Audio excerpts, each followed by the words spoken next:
God doesn't waste anything. Every piece of our lives, whether broken, incomplete, or whole, becomes beautiful and significant in His hands.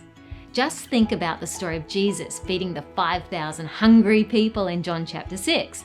The people had followed Jesus out of town to listen to His teaching and watch Him heal. They were all still gathered as mealtime approached.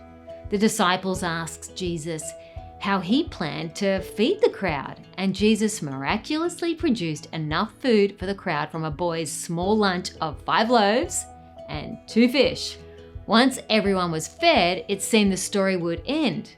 But Jesus had one more lesson to teach.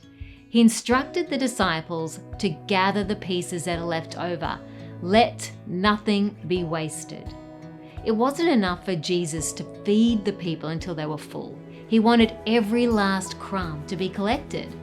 Nothing escapes God's notice. Everything matters to Him.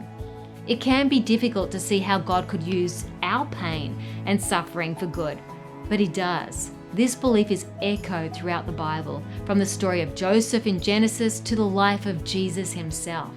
In Genesis chapter 50 verse 20, Joseph tells his brothers who had sold him into slavery, "As for you, you meant evil against me, but God meant it for good, to bring about the many people should be kept alive as they are today."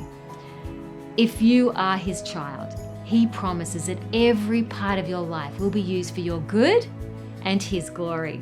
Romans 8:28 assures us, and we know, that in all things God works for the good of those who love Him, who've been called according to His purpose.